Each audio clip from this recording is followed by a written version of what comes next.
नमस्कार, आप देख रहे हैं न्यूज ब्लिचिंग का डिजिटल प्लेटफॉर्म और मैं हूं आपके साथ सचिन दुबे। नमस्कार, मैं हूं आपके साथ रोमिता। महाराष्ट्र में होने वाले विधानसभा चुनाव और झारखंड में दूसरे फेज की जो वोटिंग होने वाली, इसको लेकर दोनों ही राज्यों में सरगर्मियां काफी बढ़ गई हैं। यहाँ पर सियासी समीकरण कैसे हैं, कौन सी पार्टी इस वक्त लीड कर रही है और सियासी बयानबाजी का असर वोटों के ध्रुवीकरण पर कैसे पड़ सकता है, आज यही हम समझेंगे। हमारे साथ रोहन भी जुड़ रहे हैं। रोहन, दो राज्यों में इस वक्त विधानसभा चुनाव, झारखंड में पहले फेज की वोटिंग भी हो चुकी है और दोनों ही पार्टियां दम भर रही है कि हमारी जीत होगी, चाहे हम जेएमएम की बात करें या बीजेपी की बात करें। आप वहां पर इस वक्त क्या एनालिसिस कर पाए हैं? देखिए रोमिता, बात दोनों जगह की करेंगे, महाराष्ट्र और झारखंड में। महाराष्ट्र में 288 सीटों पर एक ही साथ फेज में चुनाव होने वाले हैं 20 तारीख को, और झारखंड की 43 सीटों पर हो चुके हैं, 38 सीटों पर बाकी है। 23 तारीख को रिजल्ट आने वाले हैं। लेकिन सबसे अहम बात, इन राज्यों में चुनावी मुद्दे क्या है? आरक्षण, हिंदुत्व का मुद्दा, महिला, किसान, राष्ट्रवाद का मुद्दा आप ले लीजिए, झारखंड में आदिवासी ले लीजिए, चाहे अवैध घुसपैठ आप ले लीजिए, ये तमाम मुद्दे हावी हैं। लेकिन सबसे तीन अहम मुद्दे कौन से हैं?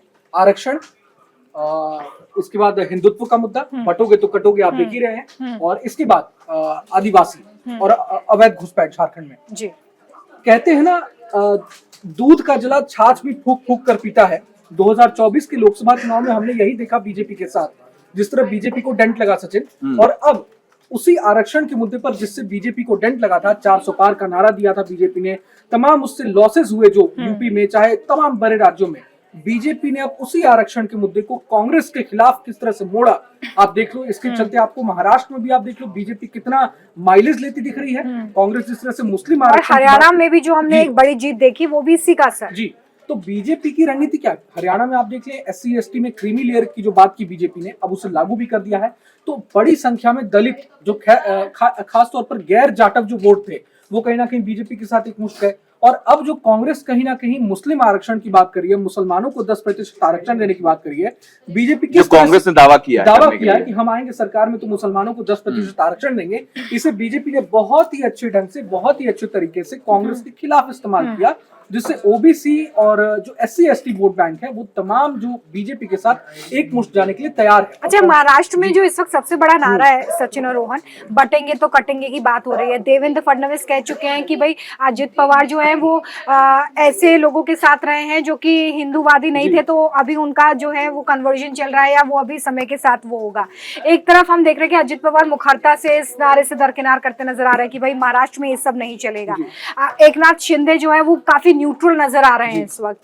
ये जो एक अलग तरह की राजनीति जो हमें मुख्यतः यूपी में देखने के लिए मिलती है, महाराष्ट्र का टेस्ट इससे बिल्कुल अलग है। आपको लगता है कि यूपी वाला पैटर्न महाराष्ट्र में जीत का फॉर्मूला हो सकता है? और देखिए रोमिता, मैं पिछले कई दिनों से सुन रहा हूँ, बहुत लोग ये कह रहे हैं, बीजेपी के नेता भी कह रहे हैं, तमाम एक्सपर्ट्स भी कह रहे हैं कि यूपी वाला फॉर्मूला ये यूपी में चलता है।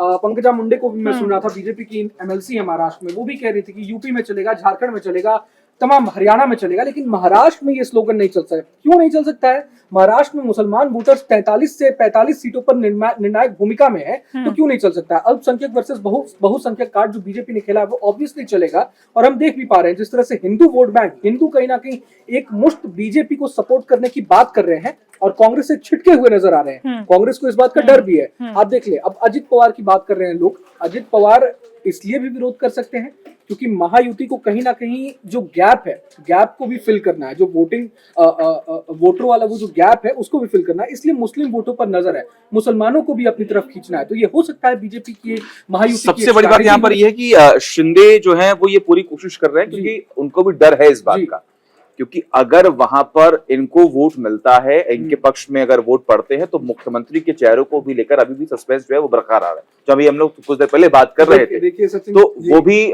क्योंकि अगर आपके पास अधिक वोट होंगे, अगर आपके पास अधिक वोट शेयर होंगे, सीट होंगी, तभी तो आप दावा ठोक पाएंगे कि हम हमारा मुख्यमंत्री जो है ये होगा।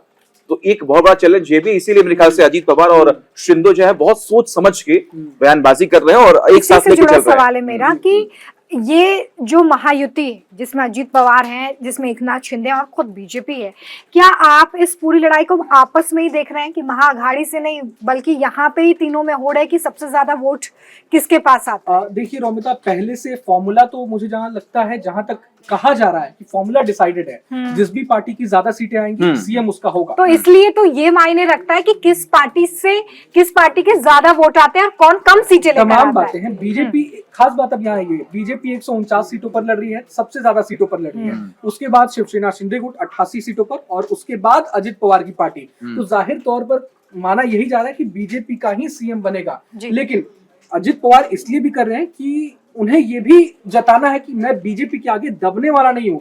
नवाब मलिक को जो उन्होंने खड़ा किया कैंडिडेट के रूप में इतनी हाई प्रोफाइल सीट से अबू आजमी के सामने, तो ये भी कहीं ना कहीं एक मैसेज था। और सीएम भले ही ना बने, लेकिन डिप्टी सीएम की कुर्सी तो अपने पास रहेगी। दूसरी बात तो अहम बात, और वो दौर भी हमें याद है जब नवाब मलिक जो है वो बीजेपी के खिलाफ मुखरता से बोलते हुए नजर आते थे। अजीत पवार ने उन्हें इस तरह से टिकट देके एक तरीके से बीजेपी को भी एक बड़ी मैसेजिंग की। और अजीत पवार ने ही तो अभी बटेंगे कटेंगे का भी तो उन्होंने एक तरीके से विरोध किया था कि ऐसे बयान जो है यहाँ पर नहीं चलेंगे। उसके बाद ही मनोज, अरे माफ कीजिएगा, वो पंकजा मुंडे जो है उन्होंने इस बात का जिक्र किया नहीं ऐसे बयान जो है उत्तर प्रदेश बिहार में ही हो सकते हैं। हमने डिस्कस भी किया सचिन कि पंकजा मुंडे के भाई धनंजय मुंडे अजित पवार की पार्टी की टिकट पर चुनाव लड़ रहे हैं पगली विधानसभा से। तो हो सकता है अपने भाई को जिताने के लिए कोशिश हो कि हाँ मैं अजित पवार की उनका वोट बैंक ना छिटके, तो ये भी कोशिश हो सकती है। लेकिन दूसरी बात आप देख ले, सीएम फेस की बात जैसा कि हम कर रहे थे, कोई भी महायुति में जिस तरह से एक समन्वय है कहीं ना कहीं जो महाविकास अघाड़ी में हमने नहीं देखने को मिला। सीएम फेस को लेकर जो भी फॉर्मूला डिसाइडेड, लेकिन कोई चर्चा नहीं कर रहा है। प्री पोलिंग कोई चर्चा नहीं हो रही है सीएम फेस को लेकर, क्योंकि महायुति जानती है, महायुति के जो भी बड़े नेता हैं, तमाम बीजेपी आलाकमान जानती है, अगर हम अभी से सीएम फेस को लेकर चर्चा करने लगे तो दिक्कत हो जाएगी। एक और बात मैंने ये नोटिस है कि झारखंड से अधिक महाराष्ट्र की बात हो रही है कई चैनल्स पर या फिर कई सोशल मीडिया प्लेटफॉर्म्स पर भी, क्योंकि महाराष्ट्र मेरे ख्याल से एक वो राज्य है जहां पर बीजेपी की पकड़ होना बहुत जरूरी है। इसका एक बड़ा कारण ये भी है सचिन कि महाराष्ट्र की राजनीति में बीते कुछ सालों से आप एक स्थिर सरकार नहीं चला पा रहे। जो मैंडेट सामने आया उसके बाद भी एक स्टेबल गवर्नमेंट वहां पर नहीं कंडक्ट हो पाई है, जिसकी वजह से अब वहां पर एक स्टेबल गवर्नमेंट के लिए भी लोग वोट कास्ट करेंगे। इससे पहले भी हालांकि किया था, लेकिन राजनीतिक दलों के आपसी खींचतान में वो एक जो स्थिरता है वो कहीं ना कहीं भंग हो गई, जिसकी वजह से बात ये लेकिन वही सेम पैटर्न झारखंड में भी देखने को मिला पिछले कुछ महीनों में। चंपई सोरेन, जिस पर हेमंत सोरेन ने इतना भरोसा दिखाया, उनको मुख्यमंत्री पद जो है वो दिया, और जैसे ही वो बाहर आए जेल से हेमंत सोरेन, उन्होंने बोला इस्तीफा दीजिए और पार्टी से वो छिटक गए। चंपई सोरेन और हेमंत सोरेन के बीच में जो तनातनी थी, वो वोट बैंक जो उनका था वो भी तो बटेगा, और उसका फायदा मेरे ख्याल से बीजेपी को होना ही होना है। बीजेपी को जाहिर तौर पर होना है। आप देख ले, हेमंत सोरेन जब जेल गए और जिस तरह से उन पर भ्रष्टाचार के मुद्दों को बीजेपी ने उछाला, जिस तरह से जेएमएम नेताओं और कांग्रेस नेता आलमगीर आलम आप देख ले, मिथिलेश ठाकुर आप देख ले, जो हेमंत सोरेन के इतने करीबी और झारखंड के मंत्री हैं, जिस तरह से ईडी का शिकंजा कसा, तो बीजेपी इन तमाम मुद्दों को बीजेपी ने उठाया। चाहे आप देख ले पारिवारिक मुद्दे ही देख ले, जिस तरह से हेमंत सोरेन ने अपने परिवार को प्रेफरेंस दिया, अपनी पत्नी को प्रेफरेंस दिया, अपनी भाभी के साथ भाभी को जिस तरह से दरकिनार कर दिया सीता सोरेन को, चाहे चंपई सोरेन को सीएम की कुर्सी से हटा दिया। मैं चुनाव में कितने महीने बाकी थे, 3 से 4 महीने बाकी थे जब हेमंत सोरेन जेल से निकले, लेकिन 4 महीनों के लिए भी वो सीएम की कुर्सी त्याग नहीं सके, है ना। तो इन बातों का बहुत असर पड़ता है। नैरेटिव सेट हो गया है कि देखो उनको कुर्सी प्यारी है। एक एग्जांपल जैसे अरविंद केजरीवाल है दिल्ली में, उन्होंने अपनी कुर्सी त्याग दी। मेरे ख्याल से इसका एक सॉफ्ट कॉर्नर जो है ना वो दिल्ली के लोगों में बनेगा, और उसका फायदा मेरे ख्याल से आम आदमी पार्टी को पहुंचेगा। मुझे ऐसा लगता है कि इस पूरे सिनेरियो में हमें ये भी कंसिडर करना होगा कि हेमंत सोरेन जो है वो फिलहाल जेएमएम का प्रमुख चेहरा है। बिल्कुल है। और दूसरी सबसे बड़ी बात ये है कि ये पहला चुनाव है झारखंड में, झारखंड के गठन के बाद, जब शिबू सोरेन जो है वो इस पूरी चुनावी प्रक्रिया में एक्टिव नहीं है। चाहे आप कैंपेनिंग की बात करें, वोटों के बंटवारे, टिकट के बंटवारे की बात करें, या फिर यहाँ पर समन्वय बनाने की बात करें, शायद हेमंत सोरेन इस बात को बहुत बेहतर तरीके से समझते हैं, और उनके लिए खुद को प्रूव करने के लिए ये पहला चुनाव है जहां पर वो अपने आप को सीएम प्रोजेक्ट करना चाहते हैं। और जाहिर तौर पे जब आप सत्ता में होते हैं तो आप और बेहतर तरीके से इन चीजों को कंडक्ट कर सकते हैं, जो कि हेमंत सोरेन बहुत अच्छे से जानते हैं। लेकिन रोमिता, आप एक चीज और देख ले, मैं चंपई सोरेन की ट्विटर प्रोफाइल स्क्रॉल कर रहा था, हर दिन इतने एक्टिव रहते हैं ट्विटर पर, चाहे आप देख ले आम लोगों की मदद से लेकर हर चीज पर, ट्विटर से ही वो सोशल मीडिया प्लेटफॉर्म से ही मदद इतनी ज्यादा कर देते हैं, तो लोगों के बीच ये तमाम संदेश पहुंचता है कि हमारा लीडर हमारे लिए हमेशा 24 घंटे तत्पर है, 24/7। या फिर आप देख ले वोट बैंक के लिहाज से देख ले, चंपई सोरेन की कोल्हान बेल्ट की तमाम 14 से 15 सीटें जो है उस पर खासा प्रभुत्व है, तो बीजेपी के लिए इस लिहाज से फायदेमंद तो है ही। तो ये तमाम बातें जो है खास मैसेजिंग इससे जाती है। अभी कल मैं देख रहा था प्रधानमंत्री हजारीबाग गए हुए थे, आदिवासियों से जुड़ा उन्होंने कुछ अभियान शुरू किया, मैं नाम नहीं याद कर पा रहा हूँ, तो 79,000 करोड़ का वो अभियान शुरू किया आदिवासियों के लिए। पूरे देश भर के लिए। तो ओवरऑल इंडिया के तमाम आदिवासी जो एसटी समुदाय है उस पर फोकस कर रही है बीजेपी। इसका फायदा क्या आपको लगता नहीं है झारखंड में? ऑब्वियसली देखिए, बीजेपी ने बहुत ही अच्छे तरीके से आप कह लीजिए कि बहुत फास्ट जो है अपने आप को सुधारने का प्रयास किया।